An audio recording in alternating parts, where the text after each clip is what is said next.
Greetings and welcome to another edition of Celebrating Changemakers, where we get so excited about helping more people to know about the amazing changemakers that are making a difference today. And today I'm so excited and so honored to have a good friend and longtime associate with me today, Martin Brossman. Thanks for being here, Martin. I am so excited to have this conversation that might have been in the works for 10 years. We'll explain as we go on.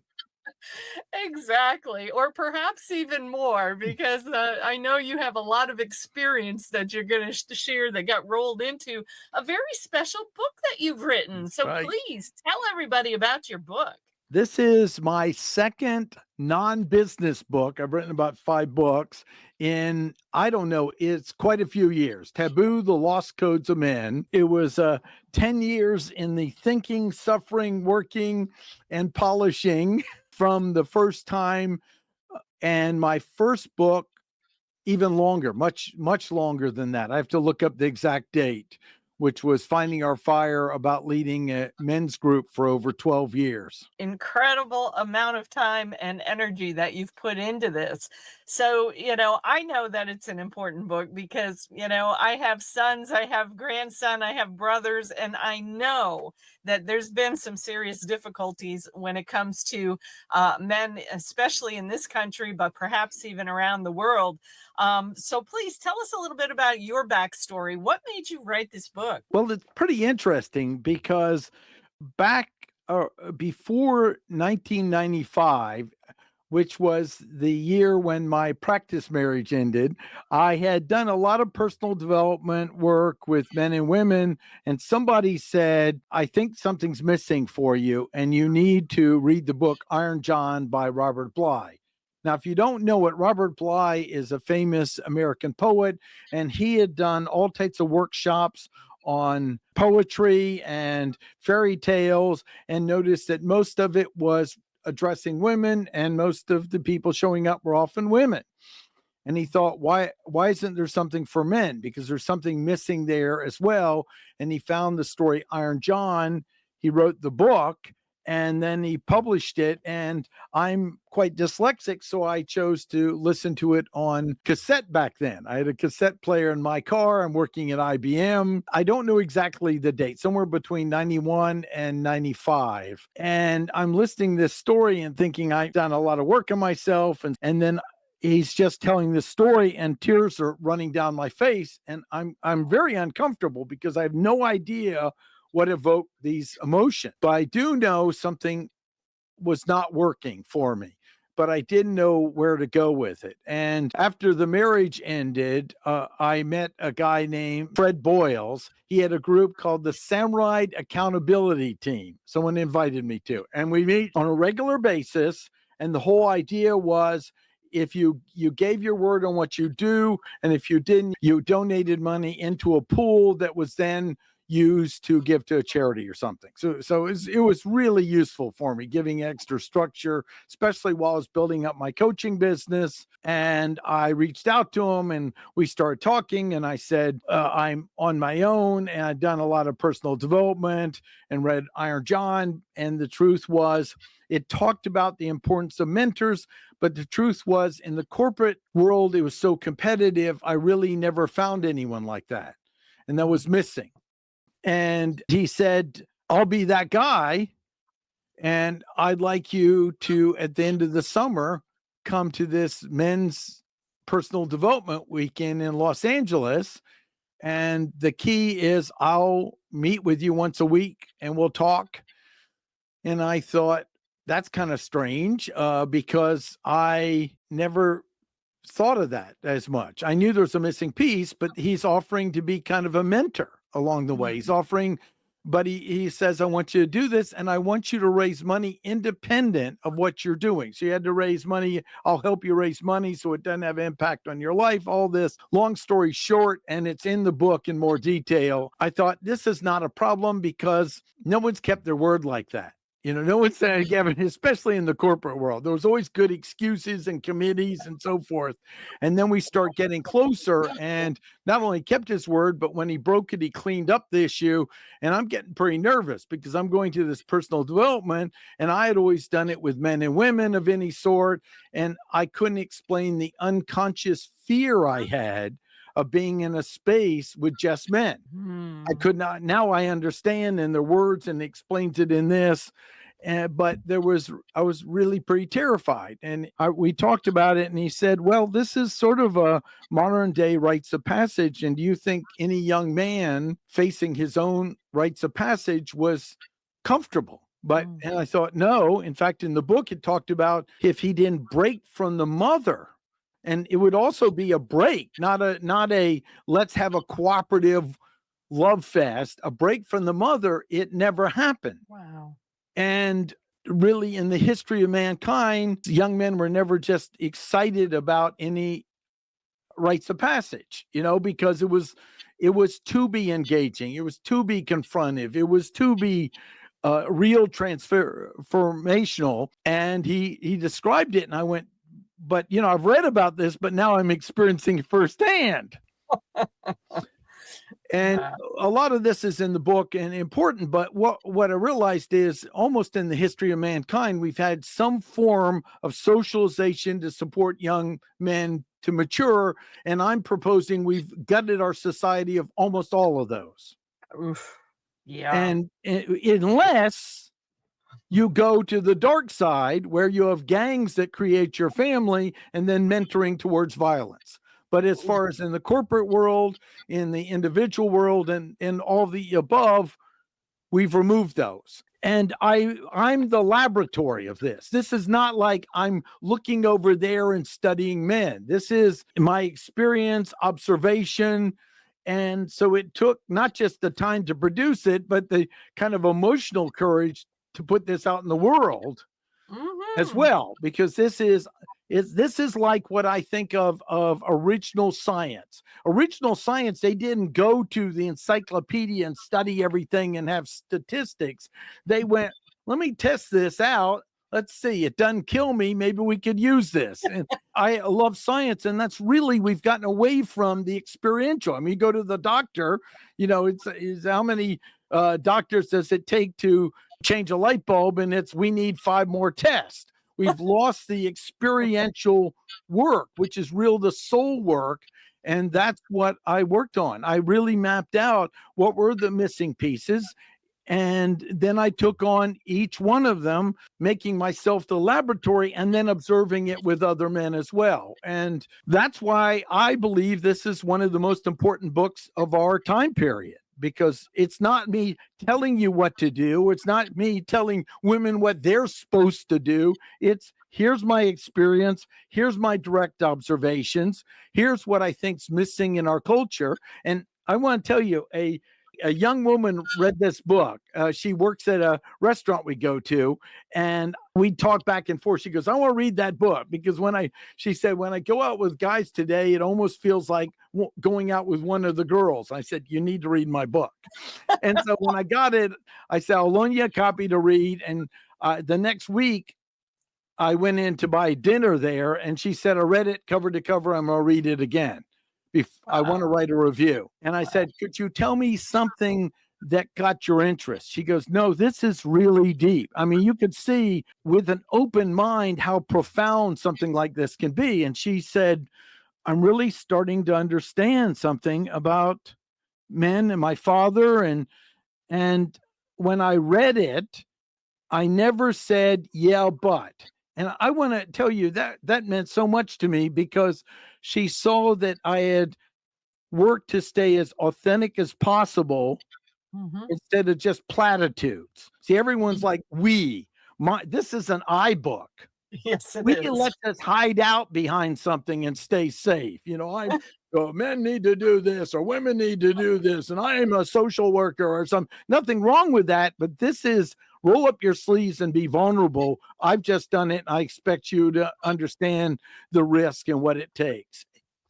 And yeah, Well, and I Yeah. want to point out something that I found to be very cool in the book. And I loved your story about how it happened, because you've actually created a diagram in there about how men need to go through this process for maturity. And that should be in every psychology book in the country. How did you, how, Well, that's the most interesting. I'm seeing if I'm going to get my other book. Hold on a second. Here's the first book. And basically, what this is 12 years of leading a men's discussion group called the Men's Inquiry. That's a whole nother story. And a guy got the book and read it. It's not an easy read. You see, it's dense. It's dialogues from different men.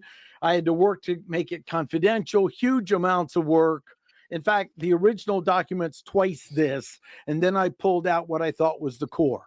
So he read the book, said, I want to meet you at Panera Bread and go over it with you. And we met at Panera Bread at North Hills in Raleigh. And he said, I've read the book and I don't get it. And I said, well, this is it. And then all of these ideas came to me. It was so weird. It was like the whole gestalt came to me at once. And it's the idea, unless someone asks, sometimes it doesn't come to you. It really felt profound. And then I took a napkin and pulled it out, and I said, there are 4 components that young men need to support them to mature. And I drew the triangle. And and this isn't completely new or anything like that. You can find pieces everywhere, but I'd never seen it put together quite in this way before. I'm not claiming that this is the first time, just like almost nothing in science was the first time. Before Galileo, there are other people and so forth. But I drew the thing on the table and I said, they need these components. They need sufficient fathering. They need sufficient mothering. They need a rites of passage with challenges and blessings where they find their place among other men, not just in society, but that so they can enter society. And then they need mentoring and mastery where they get the core food from working with another man close up that teaches delayed gratification and all these components. And it all was like a gestalt. And again, anyone can say, well, yeah, but this came from this. And yes, of course, this is a subjective anecdotal experience like real science originally was. You see, and a woman worked with me on editing that helped out with it. And I said, I want to make sure this is a sounding board that not only makes sense to men, but women. And yes, that was the key with each one of these pieces. I mean, I believe, honestly, every chapter could ultimately become a book in itself. There's so much denseness in it. But I also wanted to make sure, it wasn't that big. Now, that it was something we went, I can get through this. And my best friend did the layout. He was I've known him since college, so he kind of knew me. And then I worked to get the graphics done and made sure I had rights for the graphics, which, I had to pay artists to do a bunch of things because my original artwork wasn't that. And so it has quite a few graphics in it and pieces. But yeah, that's it. And then what's amazing is I found a book, and I don't have it right here, but the book is called Why They Kill. And it's a book studying tragically criminals that have been viewed as unrecoverable, that have done extreme things, okay, where they're like, we don't see a way to rehabilitate them.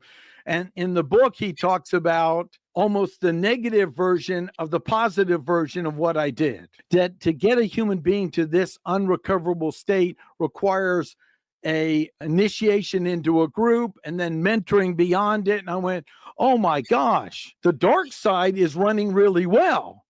But the bright side, we aren't even having a conversation about it because we're so afraid that we might help some men and boys that will take something away from women. We're afraid to even have a conversation. I put this down at a business meeting, and as soon as I did, a woman comes up and goes, where's the women's version? You see, that unconscious hit. We can't have any room. Yeah. And Mhm. the problem is, if we don't have room for men and boys, we have less room for women. And when you talk to young women trying to date today and their concerns and what's going on in society, it's proved itself. That's why people like you, I thought, well, this is kind of evocative. I'm not sure I want to get it out. I've stayed on my business path. And people like you said, you must get this out. We have to have this conversation. Absolutely, no doubt about it. And, I know that part of the passion that you have behind this is connected to one of mine, and that is the fact that, we were so grateful to have you as a speaker last year at our suicide prevention event because, we know that there's this huge percentage of suicides happening in this country are men and boys. I mean, young people are starting as young as 10 years old to decide that it's not worth living here anymore. And what was the percentages? Like 70 to 80% of suicides are guys? I'm smiling because I love the person. What will happen is when you give these statistics, there'll be someone that go, yeah, but what about the women?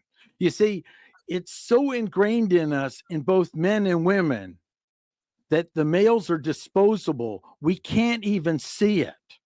It's a Mm, visceral reaction. This is what this shows, because when you open this up, see, if you're really committed to us all working together, you have to look at sides that aren't comfortable. This opens up something in the unsaid that to me has the potential of really profounding, improving relationships to everyone. And you saw in the kickoff, I mean, more than one woman said, I wish I knew this while I was raising my sons. Well, they're adults and you can still apply. And they've come back to say, I'm now understanding stuff with my adult son that I didn't realize, because I have a gift in hearing what's not said in certain domains mm, and giving words for it. And it's not in everything. It's like certain things that go, oh, and giving words to it, men will say, oh, yeah, that speaks to me. Oh, I feel I'm heard here.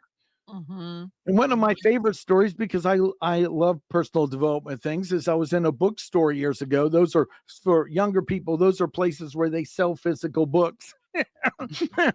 and I was in a bookstore in the self-help area, and a woman walks up and she says, "Why aren't more men here?" And I said, "Well, you really want to know?" And she said, "Yeah." I said, "Well, there's a hidden message above all these books that say more ways to make men wrong."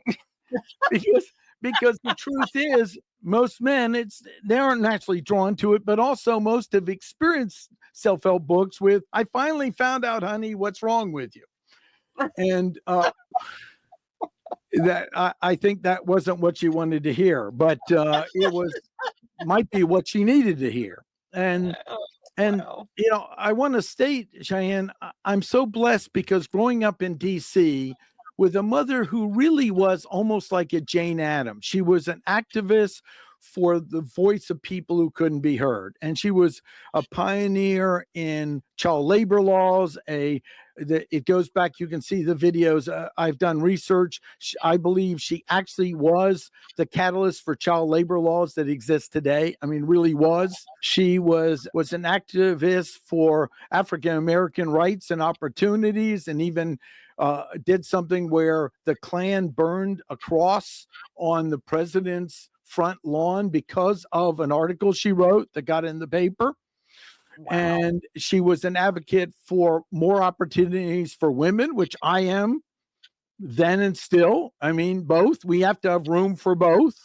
Yes. I grew up in DC around a very critical time to be exposed to a lot of things that gave me a foundation to go, wait a second, there's another piece missing here.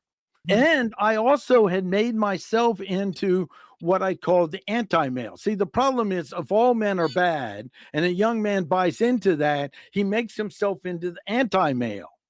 Well, Yeah. then his core is damaged. He's damaged his own core. And Yeah. that's what I had bought into in my own psyche. and it creates a train wreck. It's kind of like if a young man, quote, embraces his feminine side before he makes peace with the core of the masculine, it's a train wreck in his system. And now you've got a passive aggressive male that is potentially violent to women and potentially violent to society. And I've met men literally tell me that. My mother made sure I was sensitive and did all this with women, but I learned to hate men and myself. Oof, and so gosh. that's where I started to uncover what is the piece that's missing that we've got to grab hold of. And it's still time. I mean, mothers can have a conversation with their adult sons, but you have to give up being right. If you really want transformation, you have to give up being right. Tragically, some people are going to have to give up that maybe they were wrong too. I didn't like facing the fact that I was so wrong in understanding things. Especially if you've fought hard in one way. It's like the old Far Side sign where the guy's pushing on the door and he realizes it says pull, but he doesn't read it. It can be very disruptive, and I have deep compassion for it. But when women have the commitment to their sons and their grandkids, they're willing to go beyond. Maybe they don't know everything. And when men are just as equal, this is not just a thing. Remember, I had made myself in a man that was always fighting at the expense of men for women's rights.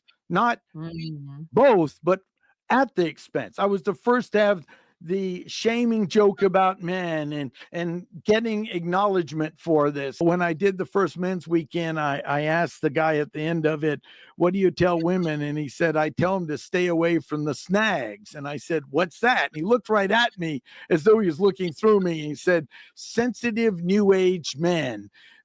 I think he said sensitive new age men. They have experience of heart but no spine, and they're dangerous to women. And I went, my God, I had made myself into that. Yeah. Yeah, I had made myself into. I had formed it through all the little personal development books and cheering on how evil all the men are. And then I realized, oh my gosh, unless I do this inner work, I'm sentenced to this, and I don't really serve anyone. Right.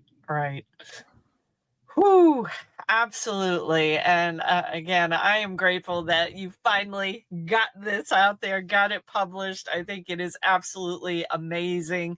And, to me, what my Facebook group that this video will be in is called Unity for Wellness and Peace. And you can't have unity, you can't have wellness, and we cannot have peace on this planet unless we are valuing both sides of many equations, and that includes the male versus female equation. So we've got to value both. We've got to find the balance. Maybe that's the Libra in me. I'm all about finding the balance. But I recognize your value and what you're bringing to the table, Martin. And I'm just kind of curious as we wind this down. Do you have 2 or 3 things? Because I loved at the end of your book that you made a statement that I've been saying all along. I say we are the miracles we're waiting for. And that's basically what you said too, was we can't wait on other people to fix this piece of society that's obviously broken. We've got to stand up and do it. So I'd love for you to give people is there 2 or 3 things that come to your mind that people can do to start to engage in helping our men to live in a more healthy and balanced way in our world? The first would be just ask them some questions about their accomplishments, because that's a safer place to start. Don't ask them to share their feelings, because that's the place that men are most vulnerable, and they often have had wounds where a man or a woman attacked them from that. You see, a woman sharing her feelings with another woman is different. I don't want to say it's the same, but a man sharing his feelings makes him vulnerable to shame, and men are much more vulnerable to shame than women often are. And again, this is not black and white. This is more like a bell curve, an 80% bell curve. So this is not like one is this and the other is that. But the beginning thing would be ask about some of their stories and have some conversations. And the biggest thing would be understand that maybe men grieve differently than women.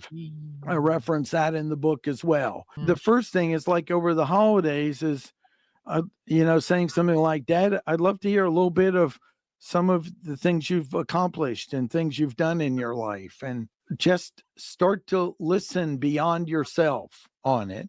And for men, watch if you're the superhero of there's a difference between me standing up for my wife and fairness in society and attacking everything as though all men are bad.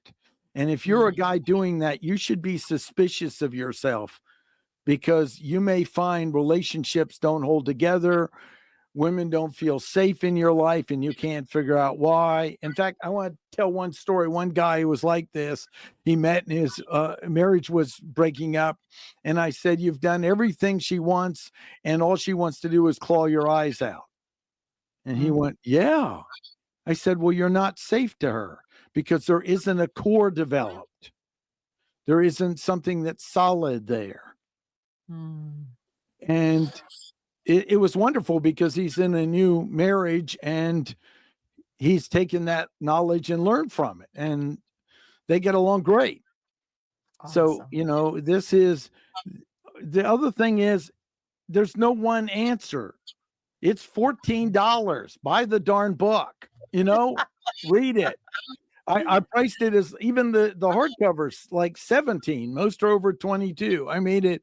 I think one session in therapy will cost a little bit more. Not that I'm against that, but I mean, just like get it, read it. It's amazing, and then make notes in the back end as well. And then, like you said, the toughest thing in this book was the appendix 5, because it is, where do we go from here? And I wasn't going to write that. I said, I don't know enough. I can't offer suggestions. And the person editing goes, you've got to give them something. You got to start. And then we were close to publishing and I didn't have it done. I had the sections, but they weren't done. So I went, I've got to do this. And I really sat down and thought through like as an adult man, as a young man, as a son, as a wife, as a sister or brother, as an aunt, as a teacher, as an uncle. Those are all in there as at least a starter seed. Yes, the old thing is, if we want a better society, we might have to be uncomfortable and learn some things on both sides. Yes, absolutely.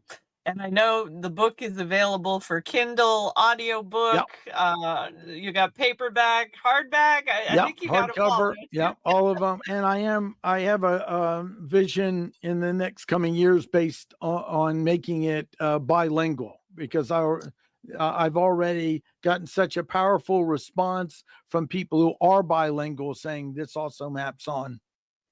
So that's Wow. and that's Wow. a vision for it. The Amazing. biggest thing is, why not get this before the holidays? Why not actually just take a look? Just give it a try. Just imagine. Absolutely. Am I Absolutely. committed to better relationships, or am I committed to being right? If you're committed to being right, save your time and don't buy the book, because I know no hope for you. But if you're committed to possibly seeing something beyond my own, I love Cheyenne. You've known me for many years. One of my highlights of my life is when I'm proven wrong. Now, it doesn't mean it's always comfortable, but those are the moments where I grow. And Mm, this is for men and women to read. Mothers, yeah. fathers. Last I want to just say is surprisingly grandmothers. Talk about people concerned about it. One of them said, I'm really worried that my grandkids are going to be ripe for prison because they're not setting consequences and things. I said, you should be. Read this. It's true. It's true. And the things you said about the dark side has this much more figured out than the rest of us do. And it's so true. I mean, I've worked inside prisons, and, I've had guys break down and cry in my classes saying, why weren't you there to teach me this? Or why wasn't there a mentor there to help me through that? Or, it's a real thing. There is no doubt. So again, thank you, Martin, for your work, for your passion, for your desire to, and your bravery, your courage to put this out here, because we know there's a lot of pushback in society on so many things at this point in time. But it's okay. We still have to speak our truth. We still have to be authentic. And that is the absolute number one thing I feel when I'm listening to you talk, Martin. You are authentically passionate about this. So thank you. You're And welcome. we'll make sure your links are under the video everywhere that we post it. And hopefully folks will decide to get a hold of this, because we are the miracles we're waiting for. We can make a difference. And thank you for providing a starting point for people to do that. Thank you very much. And thanks to my wonderful bride that always inspires me to be a better man. You guys have a great relationship, and it's a beautiful thing. All right. Well, thanks to all of our change makers for tuning in. Hope you learned something interesting today, and you can learn a whole lot more if you get the book. So take care. We'll see you all in the next interview. Until then, have a fabulous rest of your day. Bye-bye. Take care.